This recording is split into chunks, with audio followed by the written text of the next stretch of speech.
오늘 오전에 가장 큰 뉴스는 한명숙 전 국무총리가 만기 출소했다는 소식인 것 같습니다.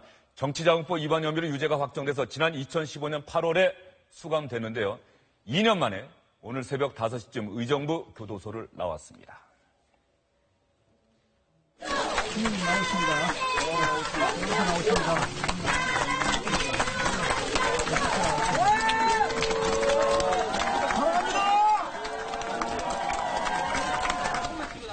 여러분 덕분에 제가 지금 몸과 마음이 건강하고 편안합니다.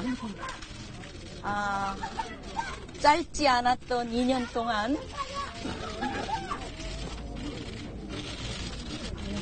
정말 가혹했던 고통이 있었지만 새로운 세상을 드디어 만나게 됐습니다. 저에게 닥쳤던 큰 시련을 제가 이겨낼 수 있었던 것은 저의 진심을 믿고 한결같이 응원해 주시고 힘과 사랑을 주신 수많은 분들의 믿음 덕분이었습니다. 여러분께서 보내주신 그 사랑에 힘입어서 앞으로도 당당하게 열심히 살아나가겠습니다.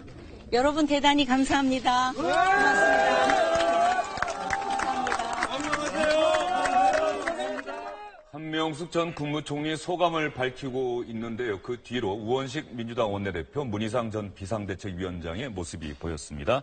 이상일 전 국회의원, 윤태권 더모아 정치분석실장, 원일이 SBS 논설위원 이렇게 세 분 나오셨습니다. 어서 오십시오. 안녕하세요. 오늘 한명숙 전 총리가 만기 출소하는 현장 어떻습니까? 유죄가 확정돼서 다 형기를 채우고 나온 사람들은 보통 저런 모습은 아니었는데. 그렇죠. 예. 벌써 그리고 또 2년이 지났네요.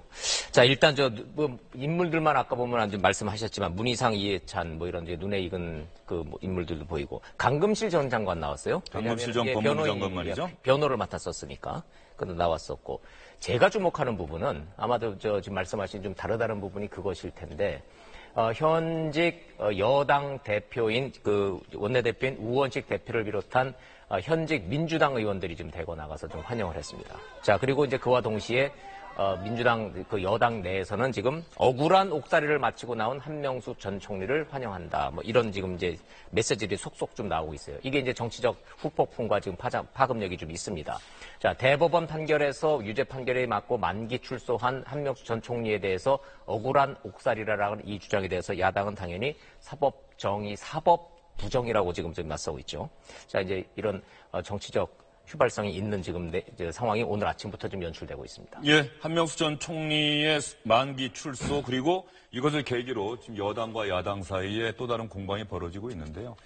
일단 두 분께 여쭐게요. 이상일 전 국회의원은 오늘 새벽 5시 한명숙 전 총리가 형기를 다 채우고 만기 출소하는 모습 어떻게 보셨습니까? 예, 본인께서는 이미 말씀하신 대로 굉장히 억울한 고통의 세월을 보냈다 이렇게 말씀을 하십니다. 그리고 대법원 확정 판결이 났을 때도 자기는 무죄라고 주장을 하셨던 분이고요.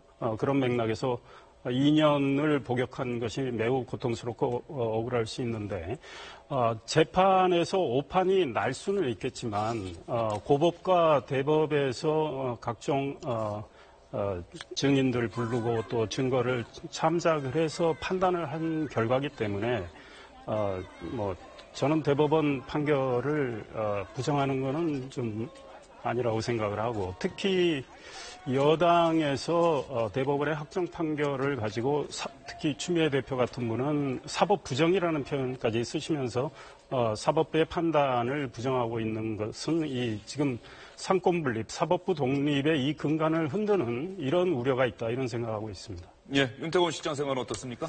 저는 이 당시 기자였었거든요. 그때 참 저희도 기자들끼리도 경론이 많았었어요. 아니, 너는 어떻게 생각하냐 이런 식으로. 그때 통상적으로 이렇게 보는 게 처음에 대한통운 곽영욱 전 사장한테 미화 5만 불을 받았다.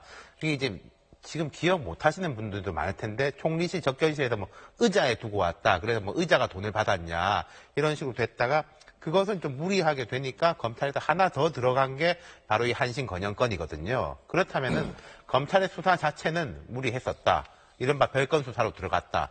그런데 검찰이 무리했냐 안 했냐 별개로 그러면 이게 이제 실체적 진실은 대법원이 이제 오판을 내린 것이냐에 대해서는 저도 좀 솔직히 잘 모르겠습니다. 이쪽 말 들으면은 이쪽 말이 맞는 것 같고 저쪽 말 들으면 저쪽 말이 맞는 것 같은데 그렇다고 해서 지금 추미애 대표가 법원 판결에 대해서 강하게 비판을 했지만은 뭐 재심 청구라든지 이런 식으로 갈 것 같지는 않아요. 그건 정말로 부담이 되는 거지 않습니까? 대통령하고 제일 가까운 분이 바로 이제 옥살이를 하고 나왔다고 해가지고 지금 당장 뭐 재심 청구를 한다든지 사법부에 대해 가지고 뭐 어떻게 들어간다는 것은 정치적 부담이 너무 과도하기 때문에 저는 뭐 이 정도의 공방이 오가다가 말지 않을까 싶습니다.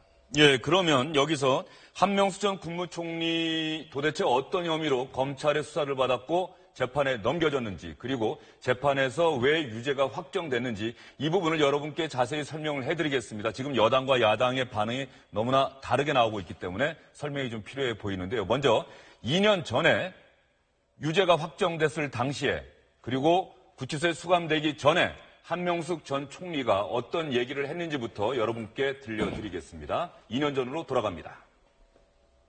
오늘 정치 탄압의 사슬에 묶인 죄인이 되었습니다. 공정해야 될 법이 정치 권력에 휘둘리고 말았습니다. 법리에 따른 판결이 아니라 정치 권력이 개입된 불공정한 판결입니다. 노무현 대통령님이 비탄에 가신 이후에 지난 6년간 저는 검찰의 표적 기획수사와 정치적 기소로 죄 없는 피고인으로 살아야만 했습니다.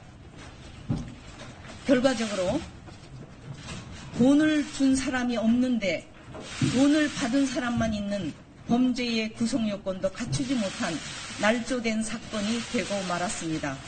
비록 제 몸은 정치적 사슬에 묶이더라도 저의 정신과 의지마저 구속할 수는 없습니다. 노무현 대통령님으로부터 시작된 정치 보복이 한명숙에서 끝나길 빕니다.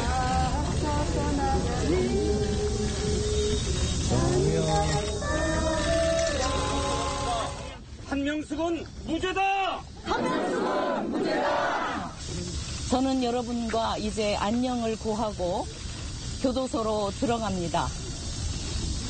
국민 여러분, 한명숙의 진실이 뭔지 알고 있으시죠? 네! 진실은 그 시대에 금방 밝혀지지 않을 수도 있지만 진실이 승리하는 역사를 우리가 만들 때 그 진실은 언제든지 밝혀지는 것입니다. 그래서 저는 당당합니다. 당당하게 어깨 펴고 여기 함께 모인 여러분들의 체온을 느끼면서 위로를 느끼면서 들어가겠습니다. 저는 오늘 사법정의가 이 땅에서 죽었기 때문에 그 장례식에 가기 위해서 상복을 입었습니다. 여러분, 사법정의가 죽은 사법정의를 다시 살려내 주시기 바랍니다. 잘 부탁드립니다. 네. 한명숙 전 국무총리 2년 전에 정치 탄압이라는 표현 분명하게 썼습니다. 진실은 여러분 모두 알고 계시지 않느냐. 나는 정치자금법 위반한 적이 없다. 이런 얘기로 들리는데요. 2년 전 당시 새정치민주연합 당대표였던 문재인 현 대통령, 한명숙 전 총리와 비슷한 인식을 나타냈었습니다. 참담한 심정입니다. 대부분 판결에 대해서 실망이 아주 큽니다. 요즘 일련의 사건 판결들을 보면 검찰의 정치화에 이어서 법원까지 정치화되었다는 그런 우려를 금할 수가 없습니다. 이번 사건에 관해서 대법원 판결은 종국 판결입니다. 이번 사건에 대해서 야당이 어떻게 대응할 수 있겠습니까? 그러나 근원적으로는 이 사법의 민주화와 정치적 중립성 그리고 사법의 독립을 확보해 나가는 그런 정치적 노력들이 또 제도적인 개선이 필요하다고 생각합니다. 한명숙 전 총리와 당시 당대표였던 문재인 현 대통령의 상황인식은 똑같습니다. 이것은 분명한 정치재판이다, 정치수사다. 네. 그러면 당시 한명숙 전 총리가 받았던 혐의가 구체적으로 무엇인지 좀 설명이 필요할 것 같습니다. 자, 뭐 앞에 대한통운에서 1심, 2심, 3심 다 무죄 나온 거는 빼고요. 예. 지금 이제 유죄가 나와서 지금 만기 출소를 했던 저 부분, 이 징역 2년에 추징금 8억 8,300만 원 나왔던 대법원 확정 판결 그 부분이 지금 이제 핵심 포인트입니다. 저기에서 검찰이 기소를 했던 9억 원 중에 결과적으로 대법관 14명 가운데 5명이 이건 좀 이상하다. 이거는 좀 유죄라고 보기가 좀 어렵다라고 해서 반대 의견을 낸 대법관이 5명이 있었어요. 그래서 그만큼 이게 법리적 공방이 치열했던 겁니다. 그런데 그 5명이 나는 무죄라고 생각한다가 아니고 일부 부분은 좀 이상하다라는 그런 의견이 좀 나왔던 거예요. 그중에 가장 핵심적으로 결정적으로 유죄가 인정됐던 부분이 1억짜리 한신공영 수표입니다. 그 1억짜리 그 한신공영 그 수표가 한명숙 전 총리의 동생 한선숙 씨의 전세 자금으로 변통된 것이 물증으로 제시가 된 것이 가장 유죄의 그 구체적인 물증으로 됐었습니다. 한명숙 전 총리는 그 당시에 이 설명하기를 3억 원을 이건 뇌물이 아니라 정치자금법 위반이기 때문에 이거는 경선 비용으로 받았던 비용을 2억을 돌려주고 1억 원을 비서실장이 가지고 있다가 그거를 그냥 그 여동생의 전세자금 변통으로 20일 상관으로 그건 주고받은 돈이고 개인 간의 채무였기 때문에 이것은 아무런 상관없는 돈이라고 그런 주장을 좀 했습니다. 그러나 대법원에서는 일면식이 없는 한신공영의 한만호 회장과 그 한명숙 총리의 친여동생이 1억씩을 주고받을 이유는 없다. 이것은 돈이 건네간 것으로 보는 것이 맞다라는 것이 유죄 판결의 가장 근본 구체적인 증거였었고, 두 번째가 한신공영의 비자금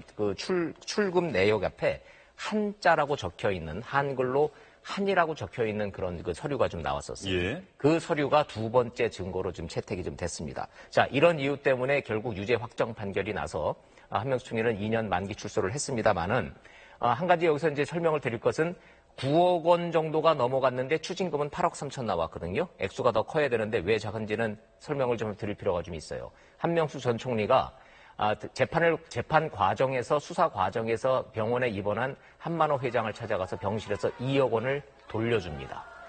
그때 그 돌려준 그 이유에 대해서는 생활하기가 어렵다 그래서 그냥 돈을 변통해서 내가 2억 원을 준 것이다 이렇게 설명을 했지만 검찰의 기소 내용은 이 돈은 불법으로 받은 돈을 주고받고 다시 돌려주는 과정에서 결과적으로 9억이 7억으로 줄어서 기소가 됐죠. 이런 점이 다 그 유죄 판결의 이유로 그때 인용이 됐었습니다. 네, 정치자금법 위반 혐의 대법원에서도 유죄로 인정을 했다는 부분 원일이 논설위원이 자세히 설명을 해주셨는데, 자 추가로 설명해드릴 부분이 있습니다. 한명숙 전 총리가 수사를 받았던 게 두 가지 사안이 있었어요. 먼저 첫 번째 수사를 받았던 사안은 화면에 나오고 있죠? 예. 곽영욱 전 대한통운 사장에게 미화 5만 달러, 5천만 원이 좀 넘는 돈을 받았다는 혐의인데 1, 2, 3심 모두 무죄가 나왔습니다. 그런데 재미있는 것은 이제 2차 사건 한만호 전 한신건영 대표에게 3차례 9억여 원의 불법 정치자금 받은 부분은 모두 유죄, 1심에서 무죄가 나왔습니다만 2심에서 유죄, 대법원도 유죄 확정 판결 내렸다. 그래서 2년 동안 교도소에서 만기 복역하고 출소했다. 이런 부분 설명을 드리는데 여기서 한 가지 주목할 만한 부분이 있습니다. 다음 준비된 화면이 있죠? 다음 준비된 화면을 보면은 자, 2010년 4월 8일 조금 전 화면에서 1심 대한통운 곽영욱 전 회장으로부터 받은 그 돈은 모두 무죄 판결 받았다고 말씀드리지 않았습니까? 2010년 4월 8일에 법원에서 1심 무죄 선고가 나왔는데 바로 그 하루 전에 2차 사건에 대한 수사에 검찰이 착수하게 됩니다. 바로 이 부분에 대해서 민주당과 한명숙 전 총리 측은 명백하게 한명숙 전 총리를 겨냥한 표적 수사다. 이렇게 주장을 하고 있는 것이고, 이런 검찰의 수사 자체가 애시당초 잘못된 의도를 갖고 시작된 것이기 때문에 검찰 수사가 잘못된 것이고, 이 검찰의 수사를 바탕으로 한 법원의 재판 역시 잘못된 것이다. 이런 주장을 하고 있는 건데요. 하나 더 있죠. 준비된 화면이. 한명숙 전 총리의 정치자금법 위반에 대한 법원의 판단. 검찰은 한만호 전 대표가 정치자금 9억 원을 조성해서 한명숙 전 총리에게 건넸다고 진술을 했는데 1심에서는 검찰의 진술을 번복한 법정에서 한만호 씨가 번복을 했습니다. 그래서 검찰 진술의 신빙성이 없다. 그래서 1심 법원은 무죄 판결을 내렸는데 2심과 3심에서는 한만호 씨가 법정에서 진술을 번복했다고 하더라도 검찰에서 진술한 것에 신빙성이 있다고 보여진다. 1심 재판부와는 정반대의 판단을 내린 겁니다. 조금 길게 설명드리긴 했습니다만 한명수 전 총리의 만기 복역하고 출소에 대해서 너무나도 정치권의 반응이 다른 상황이기 때문에 차분하게 객관적인 팩트를 여러분께 설명을 해드렸는데요.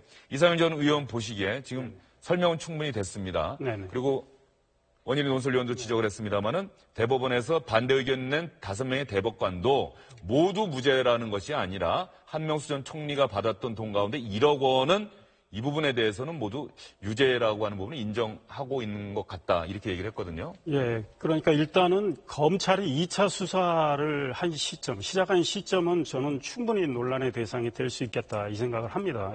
그래서 지금 여당이나 한명숙 전 총리 측은 이거는 표적 수사라고 주장할 수 있는 근거가 된다고 생각하는데 지금 한만호 씨가 검찰 진술하고 또 1심에서는 진술을 번복을 해서 1심에서는 무죄가 나왔는데 2심하고 대법원에서 유죄 판단을 하게 된 것은 말씀하신 대로 이 1억 원 수표가 한명수 전 총리 동생의 전세 자금으로 쓰인 것이 확인이 됐고요. 이에 대해서 한명숙 전 총리는 또 할 말은 있다고 봅니다. 왜냐하면 이건 경선 필요한 등록 비용으로 잠시 빌렸다가 보관하고 있었던 거라고 하는데 그거는 지금 법원에서 판단을 받아들이지는 않았던 것 같고 또 하나 지금 원일이 위원이 말씀하셨지만 한만호 씨가 병원에 있을 때 한명숙 전 총리가 찾아가서 2억 원을 준 문제. 이거에 대해서는 어떤 설득력 있는 지금 설명은 제대로 없는 것 같아요. 그런데 한명숙 전 총리가 되셨을 때 등록한 재산이 4억 1천만 원밖에 안 됩니다. 그런데 그 2억 원을 한만호 씨가 좀 경제적으로 어렵기 때문에 이렇게 준다. 이거는 잘 개인적으로는 납득이 안 됩니다. 예. 자, 윤태곤 실장 생각은 어때요? 저희가 팩트를 차분하게 다 한번 되짚어봤는데. 예, 제 모두에 말씀드렸듯이 이게 말하자면 지금도 잘 모르겠어요. 예, 함정 수사, 예를 들어 교통경찰이 딱 숨어 있다가 이제 앞차는 보내주고 뒷차만 딱 잡은 건 맞아요. 그러면은 그 함정 수사는 함정 수사인데 그거와 떠나서 이 사람이 교통법규를 위반했냐 안 위반했냐 이건 또 다른 문제지 않습니까? 여기에 대해서는 저는 아직 솔직히 잘 모르겠습니다. 그래서 이게 애매한 점이 있고 또 지금 이게 여당이고 대법원장도 지금 바뀌고 이런 국면이지 않습니까? 그렇기 때문에 제 생각에 사법부에 대해서 여권 정체가 공세를 펼치는 이런 식으로 가기는 어려울 것 같아요. 여권 전체가 공세를 펴기는 어려울 것 같다. 원희룡 논설위원 혹시 보태실 말 있습니까? 근데 저렇게 당 차원에서 당 대표까지 나와서 억울한 옥살이라고 이렇게 규정을 딱 했으면은 이거는 재심 신청을 가야죠. 이거는 그렇게 가지 않으면 저 주장에 대한 설득력과 그 정치적 의도를 의심받을 수밖에는 없습니다. 정말로 억울하다면 이 사건에 대해서 재심 신청을 대법원에 다시 해서 실체적 진실을 가려내야 되겠죠. 재심 신청을 하지 않고 그냥 억울하다, 이거는 표적 수사였다, 기획 수사였다, 나는 피해자다라고 주장을 하는 것은 정치적 구호는 될 수 있을지언정 실체적 진실이 뭐지라고 의심하는, 궁금해하는 국민들한테 대한 답은 아니라고 생각합니다. 이제 이 부분과 관련해서 마지막으로 팩트와 관련해서 하나만 더 설명을 드리겠습니다. 우리 법조를 출판한 임찬종 기자의 설명이고 상당히 합리적입니다. 일단 검찰이 집요하게 2차례에 걸쳐서 한명수 전 총리를 수사한 것은 당시 수사에 정치적 의도가 있었다는 점은 충분히 의심할 수 있는 상황이다. 법정에서 뒤집힌 한만호 전 한신공영사장의 검찰에서의 진술, 그 신빙성 의심되는데도 전부 유죄를 선고하는 것이 만약에 의심스럽다고 한다면 피고인의 이익에 부합하느냐라고 하는 법원도 있는데 과연 그 법원을 재판부가 제대로 지켰느냐라는 부분에 대해서는 충분히 의심할 수가 있다. 다만 그럼에도 불구하고 한명수 전 총리가 최소한 1억 원의 불법 자금을 받았다는 점에 대해서는 객관적인 증거를 뒤집을 만한 논리가 별로 없는 것도 사실이다. 이렇게 설명을 하고 있습니다. 시청자 여러분의 판단에 좀 도움이 되길 바라고요. 지금 여당에서 계속해서 정치 수사, 정치 탄압, 정치 재판 이렇게 주장하고 있다고 하는데 추미애 민주당 대표 그리고 추미애 민주당 대표의 주장에 대한 다른 야당의 반응 한번 들어보시죠. 한명숙 총리님의 인격과 고운 양심을 믿습니다. 그분이 진실을 말했음에도 불구하고 기소도 잘못되었고 또 재판도 잘못되었습니다. 그런 것이 이제 사법 개혁이 필요한 얼만큼 필요한지를 말하는 것이죠. 검찰의 기소 독점주의 폐단과 이 사법 부정의에 고스란히 피해를 입으시고 이제 앞으로 할 일은 이 사법 정의가 바로 설 수 있는 그런 나라를 만드는 일이고 조만간 우리 총리님을 찾아뵙도록 하겠습니다. 오늘 새벽 한명숙 전 총리가 만기 출소하셨습니다. 오랜 기간 고초가 크셨을 것으로 생각합니다. 그런데 더불어민주당 추미애 대표가 한명숙 전 총리의 억울한 옥살이였다면서 기소도 재판도 잘못되어 사법 부정의 피해를 고스란히 받았다. 이는 사법부 독립을 침해하는 무책임한 발언입니다. 과거 정부의 사법부 판결까지 부정하는 것은 자기들만 선이고 옳다는 이분법적 사고의 전형이자 우리가 그토록 배격하고자 하는 구악 중의 구악입니다. 김동철 국민의당 원내대표 얘기는 좀 많이 다른 것 같은데 제1야당인 자유한국당 반응은 어때요? 일단 저 브리핑이 제 자료가 좀 나왔네요. 예. 기소도 재판도 잘못됐다고 지금 추미애 민주당 대표의 발언은 법치주의와 헌법 근간을 흔드는 위험한 발언이라고 이렇게 불평을 했고요. 이재만 최고위원도 지금 페이스북에 글을 좀 올렸습니다. 아이언실색 경악하지 않을 수 없다. 사법부의 판결을 송두리째 부정한 것으로서 집권당 대표가 사법부 권위와 존엄을 정면으로 부인한 것이다. 결국은 사법 부정으로 지금 그렇게 규정하고 지금 대처하고 있습니다. 예, 사법개혁, 검찰개혁이 현 정부의 하나의 화두가 되어 있는 상황에서 한명숙 전 총리가 만기 출소한 이 부분 앞으로 사법개혁과 검찰개혁 얘기가 나올 때마다 계속 거론되지 않을까 싶습니다. 그런 점에서 여당과 야당이 지금 주장하고 있는 것들 시청자 여러분들도 잘 기억하셨다가 어느 주장이 옳은지에 대해서 정확하게 판단을 하셔야 될 것 같고요. 한명숙 전 총리 앞으로 어떻게 정치 행보를 할 수 있을까요? 일단 유죄가 확정됐기 때문에 피선거권은 박탈됐어요. 예, 10년 동안 피선거권이 없습니다. 이제 무슨 선출직에 나서거나 이제 선거에 나설 수 있는 그런 상황은 아닌 것이고 본인은 지금 그동안 출소하기 전에는 조용히 이 상황을 좀 지켜보면서 징역의 마음의 때를 좀 바뀌어보겠다. 되도록 정치와 멀리하면서 책 쓰는 일과 산천을 다니면서 마음의 징역대를 벗겨볼까 한다. 이렇게 좀 하기는 했습니다만은 자 이제 한 가지 변수가 있는 거예요. 저 글을 쓸 때만 해도 출소하고 나서도 박근혜 정부 그 상황이었었어요. 그런데 이제 나와 보니 대통령이 바뀌어 있는 세상이 바뀌어 있는 겁니다. 그리고 지금 이제 그 한명숙 전 총리는 민주당 내에서의 어떤 이미지가 국민 엄마 같은 그런 이미지를 갖고 있어요. 민주당 내에서 한명숙 총리의 정치적 역할이 분명히 있을 겁니다. 그러나 피선거권이 이제 박탈되어 있는 상황이고 지금 이제 아까 제가 말씀드렸던 이 법적인 문제, 실체적 진실이 억울한 옥살이라는 이 법적인 문제를 어떻게 규정하고 갈 것인가에 대한 고민을 이제 내부적으로 이제 하고 있을 겁니다. 예, 그러면 그 부분에 대해서 문희상 전 비상대책위원장이 오늘 의정부 구치소 앞까지 직접 와서 한명숙 전 총리를 맞았는데 기자들의 질문에 이렇게 대답을 했습니다. 뭐 이루 말할 수 없이 기뻐요.